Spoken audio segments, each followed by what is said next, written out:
तत्सवितुर्वरेण्यं भर्गो देवस्य धीमहि धियो यो नः प्रचोदयात्। ओम।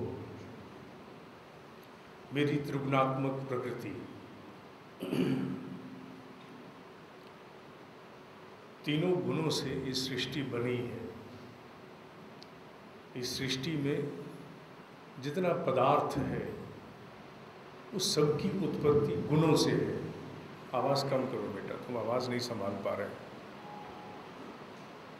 गुणों से उसकी उत्पत्ति है और तीनों गुणों के विषय में हम सामान्यतः रजो, तमो और सतो इनके विषय में जानते हैं। आज इनकी चर्चा केवल आध्यात्मिक साधना की दृष्टि से की जा रही है। इन तीनों गुणों की चर्चा अनेकों पक्षों से की जा सकती है, लेकिन आज मात्र आध्यात्मिक साधना की पृष्ठभूमि से इस विषय का हम अवलोकन करेंगे। सतोगुणी की पहचान क्या है? सतोगुणी की पहचान है उसे उसके जीवन के सारे विषय स्पष्ट होते हैं। क्लैरिटी ऑफ विजन, ये सबसे पहला सतोगुण का एक गुण है। सतोगुणी व्यक्ति एकाग्रचित्त है, एक स्थान पर स्थिर है, बार बार भटकने की आवश्यकता अनुभव नहीं करता। सतोगुणी व्यक्ति दो बातों को सबसे अधिक महत्व देता है, आनंद और ज्ञान। आनंद और ज्ञान से ऊपर उसके लिए कुछ नहीं। जहां आनंद और ज्ञान के लिए उसे किसी पदार्थ से भी समझौता करना पड़े वो तत्काल कर लेगा। लाख छोड़ता है या आनंद तो वो लाख छोड़ देगा, आनंद नहीं छोड़ेगा, वो अपने भीतर की शांति नहीं छोड़ेगा। ज्ञान की पिपासा के लिए हर समय कदम आगे बढ़ाएगा। और तीसरी बात, सतोगुणी व्यक्ति रूढ़ियों से ऊपर विवेक को महत्व देगा। वो किसी रूढ़ी का शिकार नहीं बनेगा। ऐसा होता आया है, अगर इसके पीछे कोई कारण नहीं है तो उसे निरस्त कर देगा, मानने से इनकार कर देगा। सतोगुणी व्यक्ति मूढ़ मान्यता पर आधारित होकर अपने जीवन के और अपनी साधना के दृष्टिकोण आधारित नहीं करेगा। रजोगुण, जिस व्यक्ति में रजोगुण बहुत प्रबल है, क्योंकि तीनों गुण प्रत्येक व्यक्ति में एक समय पर रहते हैं। ऐसा कोई व्यक्ति इस पृथ्वी पर नहीं है जिसमें सतो, रजो और तमो तीनों ना होते हो। तीनों गुण सभी व्यक्तियों में होते हैं, कोई भी व्यक्ति क्यों ना। अगर उस पृथ्वी पर उसका निवास है और वो ब्रह्म योगी नहीं बना तो उससे नीचे प्रत्येक व्यक्ति गुणों के अधीन है। ये कह देना मैं गुणों से ऊपर हो गया हूँ, ये घोषणा करने का आधार, अधिकार अरबों अरबों में किसी एक को होता है। अरबों अरबों में। हम जैसे सामान्य लोग इतना दुस्साहस नहीं कर सकते। रजोगुणी व्यक्ति बहुत अस्थिर होता है, उसमें अस्थिरता का समावेश है। वो सबसे अधिक प्राथमिकता देता है तो किसको? मनोरंजन को। उसे हर घड़ी कोई ना कोई मनोरंजन चाहिए, सम काइंड ऑफ एंटरटेनमेंट। रजोगुणी व्यक्ति हर घड़ी किसी न किसी बाहरी उद्देश्य की पूर्ति में व्यस्त रहता है। रजोगुणी व्यक्ति हर समय अस्थिर है, एक स्थान पर उसको आप टिकाकर बिठा नहीं सकते। अभी इधर तो अभी उधर, एक विषय पर टिका नहीं सकते। उसे हर घड़ी विविधता चाहिए, नवीनता चाहिए हर घड़ी। वो एक स्थान पर, एक विषय पर टिक नहीं सकता। ये उसकी सबसे बड़ी समस्या है। और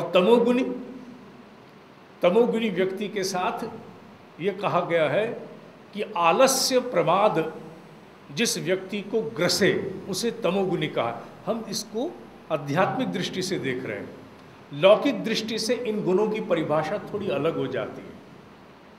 जो व्यक्ति अपने दायित्व से पीछे भागे, जो व्यक्ति कन्नी छुड़ाए, जान छुड़ाए, जिस व्यक्ति को तत्काल नींद आती हो, क्योंकि अध्यात्म की साधना करते समय अक्सर लोगों को नींद सबसे ज़्यादा आती है। उसका कारण और कुछ नहीं, हमारे भीतर का तमोगुण उस समय थोड़ा प्रभावी होता है, और तमोगुण जब हावी होगा तो नींद आएगी। जब रजोगुण हावी होगा तो मन करेगा उठो यहाँ से कहीं और चलते हैं, कुछ और करते हैं। ये अपने बस का नहीं है बैठ करके ओम ओम ओम ओम करना। जब सतोगुणी हावी होगा तो मनुष्य का उस साधना में मन रमेगा और वो उससे ही चेतना की अगली कक्षाओं में जाना चाहेगा। Trying to traverse into higher states of consciousness. तीनों में अलग अलग प्रतिक्रिया। तमोगुणी को नींद, रजोगुणी भागेगा, टिकेगा ही नहीं, आसन पे नहीं बैठा जाएगा, कभी अलट पलट होगी, और सतोगुणी उसमें आनंद को ढूंढते हुए आगे की अवेयरनेस और सजगता और सक्रियता को प्राप्त होगा। ये तीनों का आध्यात्मिक पृष्ठभूमि से सबसे बड़ा अंतर है। तीनों की अलग अलग विशेषताएं हैं। रजोगुणी को बातचीत बहुत पसंद है, घूमना फिरना बहुत पसंद है, कुछ भी हो जाए मैंने करके छोड़ना है, इसके लिए मुझे चाहे किसी को भी क्रोध, घृणा, कुछ भी करना पड़े। तमोगुणी अपने उद्देश्य की पूर्ति के लिए विघ्न संतोषी भी बन जाएगा, अर्थात किसी का नुकसान होता हो जाए, हु केयर्स, मेरा काम बनना चाहिए। सतोगुणी अपना कार्य बनाने के लिए विवेकपूर्ण तरीके से, रचनात्मकता से प्रयास करेगा, लेकिन किसी के कंधे पर पैर नहीं रखेगा। सतोगुणी व्यक्ति इतना साहसी होता है कि अनेकों बार पराजय को भी स्वीकार कर लेता है, क्योंकि वो जीवन के कुल योग को देखता है कि सम टोटल क्या है, ग्रॉस प्रॉफिट क्या निकलेगा, नेट प्रॉफिट क्या निकलेगा, क्षमा चाहता हूं, नेट प्रॉफिट। 1000 प्रकार की विजय प्राप्त करने के बाद येन केन प्रकारेण अगर जीवन का कुल योग कुछ नहीं तो मुझे ये विजय नहीं चाहिए। इतना साहस रजोगुणी में नहीं हो सकता। उसे सामने का घाटा जीवन का सबसे बड़ा घाटा दिखता है, और तमोगुणी को। और जब ये दोनों गुण सक्रिय हो, रजो और तमोगुण सक्रिय हो, सतो बेचारा चुप करके कोने में बैठा रहता है, चुप। और जैसे ही इन दोनों से मार्ग मिलता है, सतोगुणी धीरे धीरे आगे विकसित होना शुरू हो जाता है। ये इन तीनों गुणों का खेल है। ये तीनों गुण मनुष्य की संपूर्ण प्रकृति को चलाते हैं और मनुष्य को बोध भी नहीं होता। हम सब इनसे चलायमान हैं और हम में से किसी को भी बोध नहीं कि हम किस समय किसके द्वारा चलायमान हैं। समय समय पर ये तीनों बदलते रहते हैं। एक ही मनुष्य में तीनों बदलते हैं। कभी बहुत मन लगता है किसी काम में, कभी बिल्कुल नहीं लगता है। जब जो गुण प्रधान हो जाए तब वैसे विषयों में उन दिनों मन लगता है। और अध्यात्म इसी विधा का नाम है जहां मनुष्य को उत्तरोत्तर तमो से रजो और रजो से सतो की ओर बढ़ाते चले जाते हैं। धीरे धीरे उसमें से ब्राउन कलर कम करते हैं, रेड कलर कम करते हैं, वाइट बढ़ाते हैं, क्योंकि सतो की आभा श्वेत है, वाइट है। रजो की आभा बिखरी हुई होती है। जिन्हें ऑरा रीडिंग आता है, जो तपस्वी मनुष्य की आभा का अवलोकन करते हैं, वो देखते बता देंगे इसमें सतो प्रबल है। क्यों? क्योंकि सतो व्यक्ति की जो आभा होगी वो गुथी हुई होगी और चमकती हुई होगी। रजो व्यक्ति की आभा बिखरी हुई होगी और तमो व्यक्ति की आभा बुझी हुई होगी, उसमें प्रकाश नहीं होगा। तीनों की आभा है जिसे आज हम आधुनिक स्वरूप में भी कंप्यूटर आदि की दृष्टि से भी देख पाते हैं। सतो एकाग्रचित्त है, बिल्कुल फोकस्ड, हाईली फोकस्ड है। रजो फ्रेगमेंटेड है, विक्षिप्त है, पेंडुलम की तरह। कभी ध्यान में, कभी साधना में बहुत मजा, कभी बिल्कुल मन नहीं लग रहा, पेंडुलम की भांति है, कभी इधर कभी इधर। इसलिए पेंडुलम है क्योंकि वो सतो की ओर जाना चाहता है। हर बार पीछे तमो की ओर जाता है, फिर सतो की ओर आगे जाता है, लेकिन अभी उतना बल नहीं आया, इसलिए बार बार झूलता है। और समाज में इन दोनों गुणों की प्रबलता है, या तो रजो बहुत है या तमो बहुत है। और व्यक्तियों के भीतर के ही गुण की आवृत्ति, ये जब सामूहिक आहुति बनती है तो फिर समाज और राष्ट्र की प्रकृति का बोध होता है। कौन सा राष्ट्र, कौन सा समाज इस समय किस गुण के अधीन है, ये बहुत आसानी से जाना जा सकता है। जिस राष्ट्र में सदाशयता, आत्मीयता, सौम्यता, विवेक, ज्ञान, अध्यात्म, आंतरिक विकास, इसे महत्व दिया जाता है, वह राष्ट्र सतोगुण के अधीन है। जिस राष्ट्र में आर्थिक उत्पादन को सबसे अधिक प्राथमिकता दी जाती है, जिस राष्ट्र में अनेकों प्रकार के विघटन चल रहे हैं, जिस राष्ट्र की स्थिति कभी इधर तो कभी उधर है, जो राष्ट्र अपने आप को दूसरों पर बहुत ज्यादा लादना चाहता है, उसमें रजोगुण प्रबल है। जिस राष्ट्र में कोई दिशा नहीं है, विच्छेद है, विघटन है, भ्रष्टाचार का बोलबाला है, प्रगति के स्थान पर अवनति है, मनुष्य अपने दायित्व से पीछा छुड़ाना चाहता है, वो राष्ट्र तमोगुण प्रकृति के अधीन है। इसी से अनुमान लगाया जा सकता है कि हम कहाँ हैं और कोई और राष्ट्र कहाँ है, क्योंकि व्यक्तियों की सामूहिक वृत्तियों से, व्यक्तियों के सामूहिक त्रिगुणों से ही समाज और राष्ट्र के गुण बनते हैं। अगर किसी राष्ट्र में कोई विशेष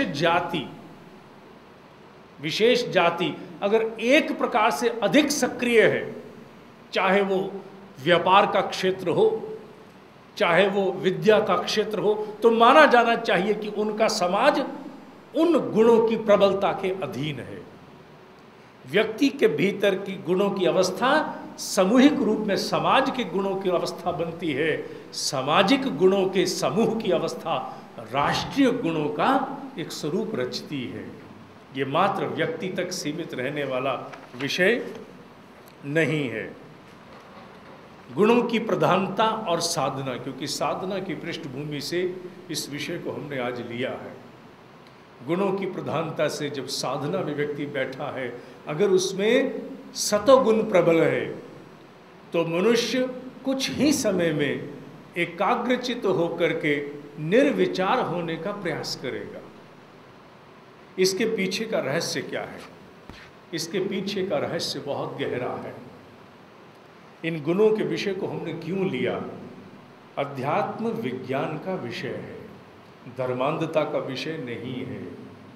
इस विषय को हमने इसलिए लिया क्योंकि जिस आत्म साक्षात्कार की बात हम सुनते आए हैं, जिस आत्मज्ञान की बात हम सुनते आए हैं, उसका रास्ता यहीं से खुलता है। योगियों का कहना है और ऐसा अनुभव भी है कि मनुष्य में तीन सत्ताएं ऐसी हैं जो उसे आत्मज्ञान नहीं होने देती, भले वो मैं हूँ या आप हैं। वो 3 सत्ताएं कौन सी हैं? पहली का नाम है पंचभूत, पृथ्वी, जल, आकाश, वायु, अग्नि। दूसरी का नाम है तन्मात्रा, और तीसरी का नाम है अस्मिता। ये तीनों मनुष्य को आत्मज्ञान नहीं होने देती। व्यक्ति कितना भी सतोगुणी क्यों ना हो जाए, बात आध्यात्मिक साधना की दृष्टि से हो रही है। ये लौकिक दृष्टि से दिया जा रहा उद्बोधन नहीं है। देखो मित्रों, जब आप अध्यात्म की साधनाओं में आगे बढ़ते हैं तो पंचभूतों का बोध विकसित होता है। पता लगता है कि ये पृथ्वी, जल, अग्नि, वायु, आकाश, इन सब का मुझसे लेना देना क्या है। इन पंचभूतों को आप उतना मत जान लेना जितना मैंने नाम लिया है। पृथ्वी का अर्थ क्या है, पृथ्वी से क्या मिलता है पंचभूतों से। अगर सूक्ष्म विज्ञान की दृष्टि से जाएं, the subtler science of the consciousness, तो पृथ्वी से मिलती है गंध। नासिका का काम पृथ्वी से चलता है, अगर पृथ्वी तत्व ना हो तो नासिका कार्य नहीं कर सकती। ये पृथ्वी के होने से ही नासिका की सक्रियता बनती है। इसे सुनकर आश्चर्य होता है, लेकिन जब आप अध्यात्म की साधनाओं में जाते हैं, विज्ञान को समझते हैं, तो ज्ञान होता है कि पंचभूत उतने नहीं जितने हमने सुने हैं।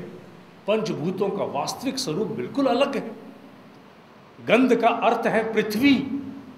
The nose, the sensory organ of the nose will not operate without the element of earth. शब्द का अर्थ है आकाश। जिन शब्दों को आप सुन पाते हो, अगर आकाश ना हो तो मित्र आप शब्द नहीं सुन सकते। आप मेरे शब्दों को सुन पा रहे हैं क्योंकि आकाश आपकी सेवा में उपस्थित है। आप आकाश को हटा दीजिए, मेरा शब्द उत्पन्न नहीं होगा, आप तक पहुंचना तो दूर की बात है। उसी प्रकार जिह्वा की तन्मात्रा, जिह्वा की जो उसका तत्व है वो है जल। इसी प्रकार पांचों प्रकार के तत्वों से मनुष्य की एक एक इंद्रिय का संचालन जुड़ा है। और तन्मात्रा कहते हैं जब हमारी कोई इंद्रिय विशेष प्रकार